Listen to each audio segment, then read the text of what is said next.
الحمد لله رب العالمين والصلاة والسلام على أشرف المرسلين محمد وعلى آله وصحبه أجمعين. وقد قال الله تعالى: فأعوذ بالله من الشيطان الرجيم. بسم الله الرحمن الرحيم. كتب عليكم إذا حضر أحدكم الموت أن ترك خيرا الوصية للوالدين والأقربين بالمعروف حقا على المتقين، فمن بدله من بعد ما سمعه فإنما إثمه على الذين يبدلونه إن الله سميع عليم. فمن خاف من موص جنفا أو إثما فلا إثم عليه إن الله غفور رحيم. پچھلے کئی دروس سے یہ بات چلی آ رہی ہے کہ اللہ تعالیٰ نے یہود سے لے کے خلافت امامت امت اسلامیہ کو دے دی گئی ہے، اور اللہ تعالیٰ نے اس سے پہلے کے 2 رکوع میں اللہ تعالیٰ نے جو ہے امت اسلامیہ کو جو ہے رہنمائی بتائی، انسٹرکشن دیے کہ اب تمہیں جو قیادت مل رہی ہے تمہیں اب کیا کرنا ہے. اس کے بعد اللہ تعالیٰ نے جو ہے بتایا کہ اب تمہیں احکام شرعیہ دیے جائیں گے، اس کی پابندی کرنا ہے، اس کو فالو کرنا ہے اور اس کی اتباع کرنا ہے. سب سے پہلا جو حکم آیا تھا پچھلے ہفتے قصاص حکم تھا، اور قصاص حکم میں جو اعتراض کیا گیا تھا یہود نے اور مشرکین نے، اور جو انہوں نے اپنی تعویلات کری تھیں اور یہ کہا تھا کہ ہماری شریعت میں نہیں ہے، اس سب کا تذکرہ پیچھے گزر چکا ہے. اب اللہ تعالیٰ آج جو ہے انشاءاللہ دوسرا حکم بیان فرمایا جا رہا ہے، اور وہ ہے وصیت کا حکم. وصیت کا حکم اللہ تعالیٰ فرما رہا ہے کہ، اور یہ بات سمجھنے چاہیے ہم لوگوں کو، یہ وصیت کا حکم اس وقت کا ہے جب میراث حکم نہیں آیا تھا. تو اس وقت ہر انسان کے لیے لازم تھا کہ وہ وصیت کرے. حضور صلی اللہ علیہ وسلم کی ایک روایت آتی ہے، اس کا مفہوم یہ ہے، حضور صلی اللہ علیہ وسلم فرمائے کوئی تم میں سے ایک رات بھی ایسے نہ گزارے اس کی وصیت نہ لکھی ہو. اس کے پیچھے مصلحت یہ تھی کہ بھائی مال و دولت جو ہوتا ہے انسان کے اندر قوم بھائی بہنوں میں رشتہ داروں میں فتنہ پھیلاتا ہے، اور کیا ہوتا ہے اگر وصیت کر دی جائے گی تو بھائی وصیت کے مطابق سب کو اس حساب کا حصہ مل جائے گا، اور جو ہے پھر جھگڑے فساد نہیں آئیں گے. لیکن وصیت نہیں کری جائے گی، مال دولت بہت ہوگا، کسی شخص کے پاس خیر کا لفظ استعمال کیا گیا ہے، خیر کا استعمال کیا گیا مطلب بہت زیادہ مال دولت. یہ کہا جاتا ہے کہ 60 دینارن اس زمانے میں جو ہوتے تھے 60 دینار تو خیر کا سمجھا جائے گا، ایسا علماء کی روایتیں آتی ہیں. اور جو ہے فرمایا کہ دیکھیے، فرمایا کہ اللہ تعالیٰ فرماتا ہے کہ تم لوگ وصیت کرو. اللہ فرماتا ہے کہ حضر احد الموت ان ترک خیرا الوصیۃ للوالدین والاقربین، کہ اللہ فرما رہا ہے کہ جب تم میں سے کسی کا جا کرنے کا عالم ہو یا موت کا زمانہ قریب آ جائے تو اس کو حکم دیا جاتا ہے کہ وہ وصیت کرے. کس کے لیے؟ للوالدین والاقربین، باپ والدین کے لیے اور قریبی رشتہ داروں کے لیے. اور آگے فرماتا ہے اللہ تعالیٰ والدین والاقربین بالمعروف حقا علی المتقین، بھلائی کے ساتھ، اور یہ حق ہے ہر متقی پرہیزگار پہ. اب اللہ تعالیٰ یہاں یہ فرمانا چاہ رہا ہے کہ اے ایمان والو، اس بات کا تم دھیان رکھو کہ آگے چل کے جب تمہیں اللہ کے سامنے مقابلہ اللہ کے سامنے پیش ہونے کا وقت آئے، یعنی انتقال قریب وقت آئے، تو اپنی وصیت کو مدون کر دو. وصیت کو مدون کرنے سے تمہیں فائدہ کیا ہوگا؟ اور وصیت میں کس کو مدون کر دی جائے؟ اپنے والدین اور اقربین کو بیان کر دو، ان کے لیے وصیت مقرر کر دو. لیکن یہ حکم اس وقت تھا جب آیت میراث نازل نہیں ہوئی تھی. آیت میراث سورۃ النساء میں ہے، آیت نمبر 4 سے لے کے آیت نمبر 16 تک ہے اس کا تذکرہ. اس کے اندر تمام ذوی الحقوق کے حقوق بیان کیا گیا ہے، کس کا کتنا حصہ بنتا ہے شرعی حساب سے، کس کا کتنا حصہ بنتا ہے، ماں کا کتنا ہے، باپ کا کتنا ہے، بیوی کا کتنا ہے، بہنوں کا کتنا ہے، اللاتی بہنوں کا، خیافی بہنوں کا، خالی اگر بیٹی ہیں تو ان کا کتنا ہے، اگر بیٹے اور بیٹی ہیں تو ان کو کیا ملے گا. تمام تفصیلیں سورۃ النساء میں اللہ تعالیٰ نے بیان فرما دی. جو کچھ بچی تھی واقعی سورہ مائدہ میں بیان ہوئی ہیں. یہاں پر اس وقت کا ذکر کیا جا رہا ہے جب امت اسلامیہ میں اسلامی شریعت کا شروع نفاذ ہوا تھا، اور اس وقت تک میراث کا حکم نہیں آیا تھا. تو اللہ تعالیٰ نے فرمایا کہ بھائی سب سے پہلی بات تو یہ کرو کہ تمہارا مال دولت ہو، اس کے اندر تم کیا کرو؟ وصیت کرو. اب وصیت کا حکم اس لیے دیا گیا تھا کہ جو ہے جیسے بتایا گیا کہ لوگوں میں جھگڑا نہ ہو، عزیز رشتہ دار میں جھگڑا نہ ہو، دشمنی نہ بنے، کہ مالدار شخص ہے جس کے نام جتنی وصیت کرے گا اس کو مل جائے گا، اور جو وصیت نہیں جس کے نام جتنی وصیت کرے گا اس کو مل جائے گا. لیکن آیت میراث کے بعد سے یہ آیت منسوخ ہو گئی. لیکن پھر بھی اللہ تعالیٰ نے اس بات کی اجازت یہ رکھی ہے کہ ایک انسان اپنے مال میں سے 1/3 حصے کی وصیت کر سکتا ہے. اس میں حضرت جابر عبداللہ کی روایت بھی آتی ہے، سعد بن وقاص کی روایت بھی آتی ہے کہ ایک دفعہ 2 بیمار ہوئے، اور ان کا کہا میرے پاس تو میری 2 بہنیں ہیں، کیا میں اپنا پورا مال اللہ کے نام خرچ کر دوں؟ نہیں کہا نہیں کرو، کرتے کرتے کرتے کرتے یہاں تک آیا، نے کہا اچھا 1/3 مال کا خرچ کر دوں، تو اللہ نے فرمایا کہ جو ہے 1/3 مال کرو، 1/3 مال بھی بہت ہے۔ اب اس کے اندر ایک اعتراض یہ ہوتا ہے کہ بھائی اسلام پہ اعتراض یہ ہوتا ہے کہ سب رشتہ داروں کو جو ہے مال و دولت میراث تقسیم نہیں کیا گیا اور مستحقین کو ملنا چاہیے تھا۔ تو آیت میراث کے بعد جو میراث تقسیم ہونے کے بعد جو پیسہ بچے، اس کے اندر جو پیسہ یا دولت بچے، جائیداد بچے، تو اس کے اندر انسان کی ذمہ داری بنتی ہے کہ وہ اپنے عزیز اور رشتہ داروں کے لیے جو ضرورت مند اور محتاج ہوں، جن کو ضرورت ہو پیسوں کی، ایسے عزیز اور رشتہ داروں کے لیے وصیت کر دے، یا جو ہے اللہ کی راہ کے لیے وصیت کر دے، فی سبیل اللہ کر دے، کسی مدرسے کو دے دے، کسی ٹرسٹ کو دے دے، کسی دینی ادارے کو دے دے، کچھ بھی کرے، یعنی کہ جو بھی کر سکتا ہے۔ ہاں ایک بات یہ بتانا ضروری ہے کہ وصیت کا نفاذ اور میراث کا نفاذ کب ہوگا؟ قرضوں کے اماؤنٹ کی ادائیگی کے بعد۔ اور کسی کے پاس قرض 1,00,000 دینار، 1,00,000 دینار کسی کا ورثہ ہے اور 1,00,000 دینار ہی قرضہ ہے، تو 1,00,000 دینار قرضے میں چل جائیں گے، ورثہ کو کچھ نہیں ملے گا۔ تو ضرورت ہمیشہ اس بات کو یاد رکھنا ضروری ہے کہ میراث تقسیم ہونے سے پہلے اور وصیت کرنے سے پہلے قرضے کی ادائیگی لازم ہے۔ کسی کے اوپر قرضہ ہے تو اس کا قرض ادا کیا جائے گا، پہلے اس کا کفن دفن انتظام کیا جائے گا، اس کے قبر انتظام کیا جائے گا، پھر اس کے قرضوں کی ادائیگی کی جائے گی۔ اب قرضوں کی ادائیگی کے بعد جو پیسہ بچتا ہے، جو رقم بچتی ہے، وہ میراث کے قاعدے کے حساب سے اہل ورثہ میں تقسیم، ورثہ اہل کے اپنے اس کے اہل ویال میں اور ورثہ میں تقسیم ہوگی۔ اس کے بعد اگر کچھ بچتا ہے تو وہ ایک جو کچھ بھی ہے اپنے ٹوٹل ہاں ایک بات یہ میراث میں سے یہ بھی کیا جا سکتا ہے کہ میراث میراث تقسیم کرنے سے پہلے 1/3 وصیت کا پیسہ الگ کر دیا جائے، تو پہلے قرضے کی ادائیگی کی جائے گی، اور وصیت کا پیسہ الگ کرنے کے بعد جو میراث کا جو پیسہ بچے گا اس میراث کو تقسیم کیا جائے گا شریعت کے احکام اور شریعت کے حصص کے حساب سے۔ یہ ہمیشہ یاد رکھیے گا۔ سب سے بڑی بات تو یہ ہے کہ انسان جب مرنے والا ہوگا یا مرے گا تو اگر اس کی وصیت ہے، اگر اس نے وصیت کری ہے کسی اپنے رشتہ دار کو، بھائی کو، کسی وارث کو وصیت کری، تو اس کی وصیت میں جو وارث ہوگا وہ اس کے نام وصیت نہیں کی جا سکتی۔ پہلا قاعدہ تو یہ ہو گیا۔ دوسرا قاعدہ یہ ہو گیا، حدیث میں آتا ہے لا وصیت لوارث۔ دوسری بات یہ ہو گئی اس کا قرضہ ادا کیا جائے گا، یعنی کہ اس کا قرضہ ادا کیا جائے گا اور قرضے سے پہلے اس کے کفن دفن کا انتظام کیا جائے گا، اور اس کے بعد جو پیسہ بچے گا اس میں 1/3 اس کی اگر وصیت ہے تو اس کو پورا کیا جائے گا۔ اس کے بعد جو پیسہ بچے گا وہ ورثہ میں میراث کے حصوں کے حساب سے تقسیم ہوگا۔ اور یہ بات یاد رکھنا ضروری ہے کہ وصیت جو کی جائے گی وارث کے لیے نہیں کی جائے گی۔ لا وصیت لوارث، صلی اللہ علیہ وسلم ارشاد ہے قد آتى الله كل ذي حق حقه فلا وصیت لوارث، قد آتى الله كل ذي حق حقه فلا وصیت لوارث۔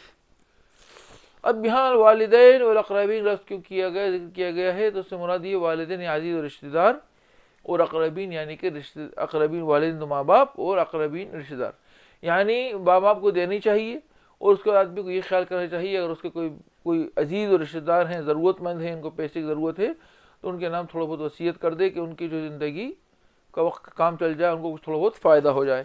اس کے علاوہ ایسی کوئی بات تو نہیں ہے اس کے اندر، بس یہ ایک اہم بات بتائی گئی تھی۔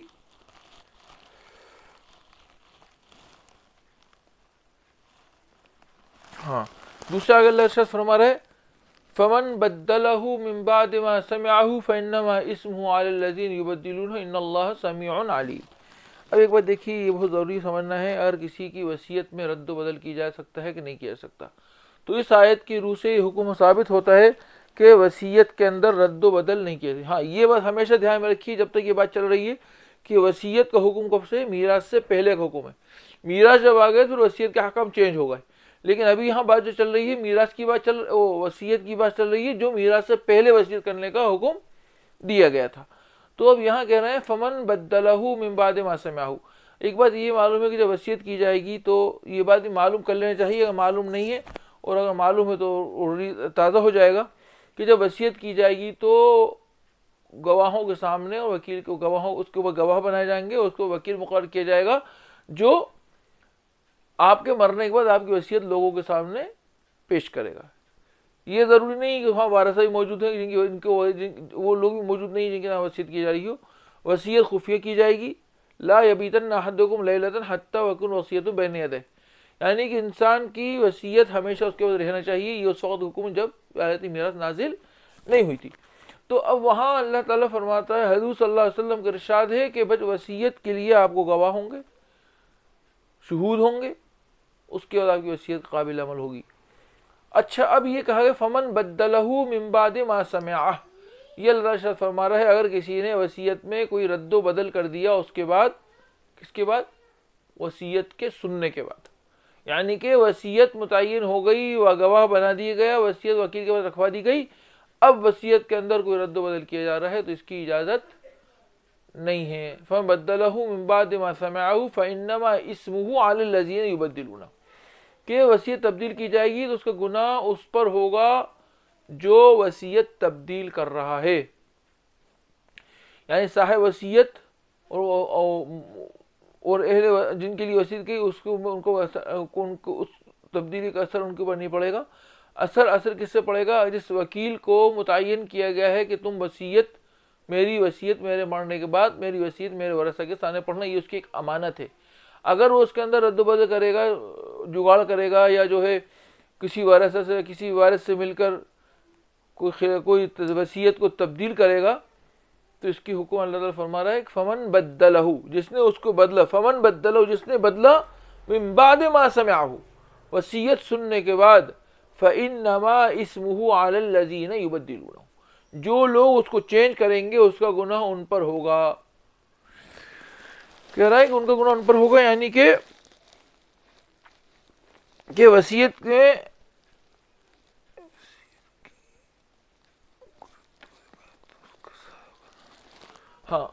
اس کا وصیت تبدیل کرنے کا سارا گناہ، سارا وبال وصیت تبدیل کرنے والے پر ہوگا. نہ وصیت کی جس نے اس پر ہوگا، نہ جس کی وصیت کی اس پر ہوگا، بلکہ جو وصیت میں رد و بدل کر رہا ہے اس پر ہوگا. ہو سکتا ہے بعض لوگ اس لیے تبدیل کر دیتے ہیں کہ میرا حق زیادہ، میں اپنا زیادہ حق لے لوں. بعض لوگ اس لیے کر دیتے ہیں کسی کو محروم کر دیں، کسی سے کوئی ٹسن ہے تو اس کا نام وصیت سے ہٹا دیں، کچھ بھی کیا جا سکتا ہے. تو اللہ تعالیٰ نے یہ بیان فرما کے فمن بدلہ من بعد ما سمع فانما اسمہ علی الذین یبدلونہ، کہ جو لوگ اس کا رد و بدل کریں گے اس کا گناہ ان پر ہوگا، اس کا وبال ان پر آئے گا، نہ کہ جس نے وصیت کری اس پر آئے گا اور نہ ورثہ پر آئے گا. فإن اللہ سمیع علیم، کہ اللہ تعالیٰ یہ مت سمجھنا کہ اللہ تعالیٰ نے جو وصیت کی گئی ہے اللہ تعالیٰ اس کو ان کے بارے میں نہیں جانتا. اللہ تعالیٰ جاننے والا ہے اور سمجھنے والا ہے اور سننے والا ہے. جو وصیت کی گئی ہے، جو وصیت پڑھی گئی ہے، اس کے اندر کوئی تبدیلی نہیں کی جائے گی. تبدیلی کی جائے گی تو جو تبدیل کرے گا وہ گنہگار ہوگا، کیونکہ ظاہر وصیت تبدیلی اس وقت کی جا سکتی ہے جب آدمی کا خود کا کوئی اس سے سوارتھ متعلق ہو، کوئی اپنا مقصد حل کرنا ہو، یا کسی اپنے والے کو اس کا کچھ فائدہ دلانا ہو، تو آدمی کسی خود غرضی کی وجہ سے وصیت تبدیل کرے گا. اور خود غرضی ویسے ہی جو ہے ناپسندیدہ عمل ہے اللہ تعالیٰ کے نزدیک و شریعت میں، ویسے خود غرضی ناپسندیدہ عمل ہے. تو اللہ نے فرما دیا اور آگاہ کر دیا، دیکھو اے وصیت کرنے والوں، یا جن کے ساتھ وصیت کری گئی، جن کو وکیل بنایا گیا، جن کو ذمہ دار بنایا گیا وصیت کی حفاظت کرنے کا، رازداری میں چھپائے رکھنے کا، یا وصیت کو اس وقت پڑھنے کا جب انتقال ہو جائے یا یوں ہی عمل ہو جائے. تو اگر اس کے اندر کوئی رد و بدل کیا جائے گا، کوئی تبدیلی کی جائے گی، اس کا گناہ جو ہے، یہ ہے بات کہ جو ہے ابھی آگے آئے سے پتہ چلے گا کہ اگر مشورہ کر کے کوئی تبدیل کی جا رہی ہے، یا اس وصیت کے اندر کسی پر ظلم کیا گیا ہے، کسی کو محروم کیا گیا ہے، یا ایسا کچھ کیا گیا ہے تو اس میں رد و بدل کیا جا سکتا ہے. اس کی تفصیل آگے والی آیت میں آئے گی. لیکن یہاں پر تو اللہ تعالیٰ سے اتنا فرما رہا ہے کہ دیکھو جس نے وصیت میں تبدیلی کری وہ گنہگار ہے، اور اس کا گناہ بھی انہی پر ہوگا جو رد و بدل وصیت میں کر رہے ہیں. لیکن اگر جو کسی وجہ سے کی جا رہی، اس کا تذکر آگے آنے والا ہے، تو پھر وہ گنہگار نہیں ہوگا. آگے اللہ تعالیٰ ارشاد فرماتا ہے فمن خاف من موص جنفا او اثما فلا اثم علیہ ان اللہ غفور رحیم، کہ کسی وصیت کرنے والے کے بارے میں کسی کو شک ہو کہ اس نے کسی کے ساتھ زیادتی کری ہے، یہ بات دھیان میں رکھیے کہ وصیت جو ہے میراث کی آیت نازل ہونے سے پہلے کی آیت ہے. یہ میراث کی آیت سے آیت منسوخ ہوگی، اس کے اندر ہی اس سے ہی متعلق احکام ہے، مثلا تو ہے کسی نے یہ وصیت کری، سمجھ لیے پورا پیسہ کسی وجہ میراث کی آیت نازل نہیں ہوئی، کسی نے جو ہے پوری وصیت کسی ایک بچے کے نام کر دی تو یہ بھی غلط ہے. کسی نے جو ہے ایک بچے کو محروم کر دیا، کسی کو سب بچوں کو دیا، کسی ایک بچے کو محروم کر دیا، یہ بھی غلط ہے. کسی بچے کو زیادہ دیا، کسی بچے کو کم دیا، یہ بھی مناسب نہیں ہے. کسی ضرورت مند کو نہیں دیا اور کسی ضرورت مند کو نہیں دیا اور بے ضرورت کسی کو دے دیا. تو ایسی اور کوئی غلطیاں کری ہیں، اس نے وصیت کرنے والا ہے، اس نے کسی کی حق تلفی کری ہے، یا کسی حق کو مارا ہے، یا کسی پر ظلم کیا ہے، یا کسی کو محروم کرنے کی نیت سے کام کیا ہے، تو اس کے اندر تبدیل کی جا سکتی. فمن خاف من موص جنفا، جنفا یعنی کہ بے راہ روی، او اسمن یعنی کسی کو پیچھے چھوڑنا، وارث کو پیچھے چھوڑنا، کسی کے جو حقدار وصیت میں پیسے میں اس کو محروم کرنا. من خاف من موص جنفا او اسما فلا اسم علیہ. یہاں پر اسمن پہلے اسم آئے پیچھڑنے کے مطلب میں ہے، اور دوسرا اسم جو آیا ہے یہاں اسم معنی گناہ کے، فلا اسم علیہ ان اللہ غفور رحیم. اب اس آیت کریم اللہ تعالیٰ یہ فرما رہا ہے کہ دیکھو ایمان والوں، اگر وصیت میں کسی نے غلط وصیت کری ہے، کسی نے وصیت میں کوئی ظلم کرا ہے، کسی پر جو عدل انصاف کے خلاف عمل ہوا ہے، کسی غلط چیز کے لیے وصیت کری گئی ہے، مثال کے طور پر کوئی کہے کہ میرا اتنا پیسہ مندر میں وقف کر دیا جائے، یا کسی چرچ کو دے دیا جائے، اور میرے ورثہ کو محروم کر دیا جائے، اس طریقے کوئی بھی بے راہ روی کا عمل کیا گیا وصیت میں، کوئی بھی بے راہ روی کا عمل اگر وصیت میں کیا گیا ہے تو اس بے راہ روی کو ختم کیا جا سکتا ہے. ہاں لیکن شرط یہ ہے کہ وکیل اس کام کو خود نہیں کرے گا. فَأَصْلِحْ بَيْنَهُمْ فَأَصْلَحَ بَيْنَهُمْ ہے نا، یہ ارشاد ہے. فمن خاف اسم فلا اسم علیہ اسما فاصلح بینہما ولا اسم علیہ، فاصلح بینہما ولا اسم علیہ. تو یہاں پر اللہ تعالیٰ یہ فرما رہا ہے کہ دیکھو وکیل اپنی مرضی سے تبدیل وصیت میں رد و بدل نہیں کر سکتا. اب کیا کرے گا؟ وہ جو ہے صاحب وصیت، اگر وصیت پر جس نے وصیت کری وہ زندہ ہے اور اس سے بات کرنے کا موقع ہے، اس سے بات کر کے اس وصیت کے اندر جو غلط عمل کیا اس کو وہ سدھروائے گا. اگر وہ نہیں کرتا، اگر وہ نکل جاتا ہے، گزر جاتا ہے، انتقال ہو جاتا ہے، اب کیا ہوگا؟ وصیت تو وہی باقی ہے.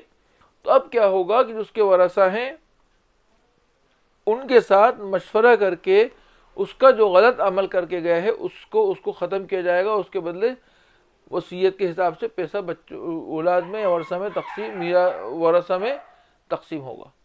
تو اسی طرح اصلاح بینہ مطلب اگر جیسے ہو سکتا ہے اصلاح میں ایک تو یہ ہو گیا کہ غلط کام کی وصیت کر دی، یا کبھی یہ ہوا کہ جو ہے کسی بچے کو کسی اپنے اولاد میں کسی کو زیادہ دے دی وصیت، کسی کم کر دی وصیت. تو اب ظاہر ہے زیادہ اس کو دیا ہے وہ تو چاہے گا کہ میرا پیسہ نہیں جائے، اس کو کم دیا وہ چاہے گا مجھے پیسہ ملے. اب یہاں ایک بات تو یہ آئے گی دونوں بھائی بہنوں میں جھگڑا دشمنی ہوں گی کہ میں بھی ان کا بیٹا اور مجھے کم دیا، ان کو زیادہ دیا، تو بھائی بہن دشمنی پیدا ہوں گی. اس کا غلط اثر پڑے گا بچوں کے اولاد کی نفسیات پر، معاشرے پر غلط اثر پڑے گا. اسلام کا غلط پیغام پہنچے گا، ظلم کا پیغام اسلام کے اندر ظلم نہیں ہو، یہاں ظلم ہو رہا ہے. تو ان سب چیزوں کو مد نظر رکھتے ہوئے کیا کیا جائے گا کہ جو ورثہ ہیں ان سے جو صلح صفائی کی بات کی جائے گی. صلح صفائی کی بات یہ مطلب کسی کو زیادہ دے دیا ہے اور کسی کم دیا ہے تو دونوں فریقوں کو بٹھایا جائے گا اور ان کو سمجھایا جائے گا بھائی دیکھو یہ تمہارے سامنے والے تمہارے مورث نے جو غلطی کری ہے یا موصی نے جو غلطی کری ہے وہ یہ غلطی کری ہے، تمام لوگوں کو برابر ملنے چاہیے، لیکن اس نے یہ ظلم کیا ہے، غلطی کری ہے کہ فلاں کو دیا ہے، فلاں کو نہیں دیا ہے، فلاں کو کم دیا ہے، فلاں کو زیادہ دیا ہے، یا فلانی غلط جگہ اس نے اس وصیت کو مقرر کر دیا ہے.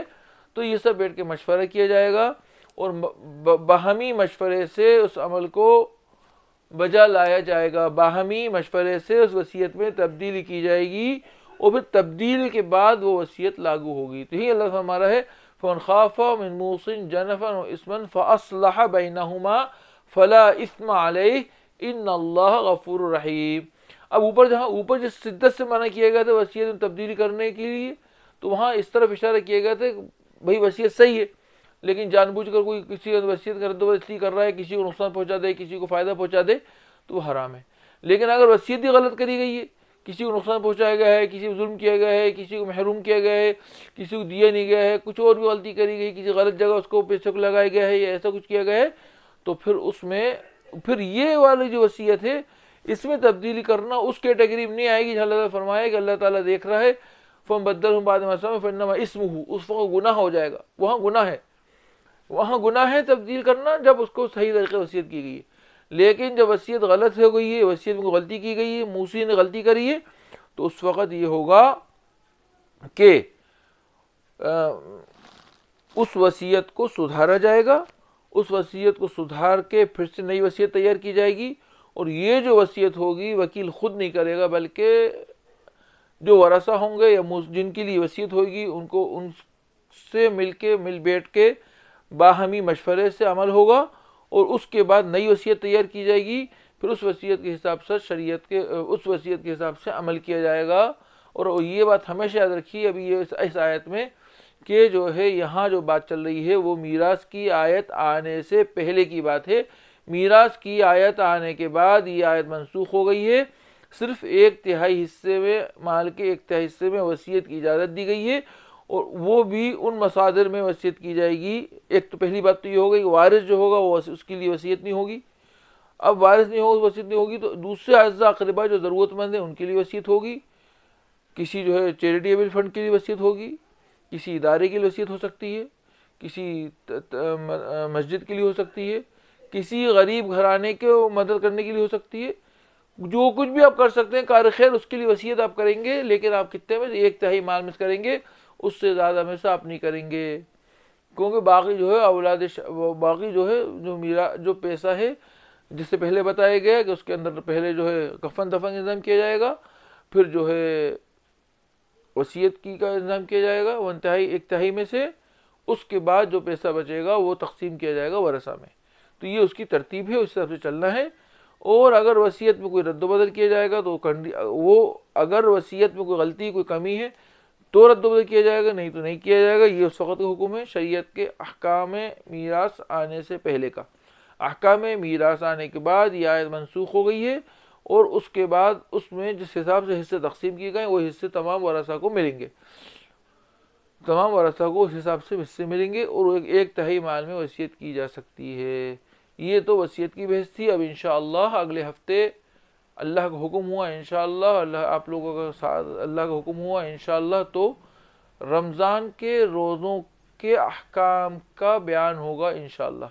اللہ تعالیٰ ارشاد فرما رہا ہے یا ایھا الذین آمنوا کتب علیکم الصیام کما کتب علی الذین من قبلکم، کہ تم پر اس طریقے سے روزہ فرض کیا گیا جس طریقے سے تم سے پہلے والے لوگوں پر فرض کیا گیا تھا۔ انشاءاللہ احکام رمضان اور احکام صیام اگلے ہفتے آپ کے سامنے پیش کیے جائیں گے۔ وآخر دعوانا الحمد للہ رب العالمین۔ 29 ربیع الثانی 1443، 5 دسمبر 2021۔ وآخر دعوانا الحمد للہ رب العالمین۔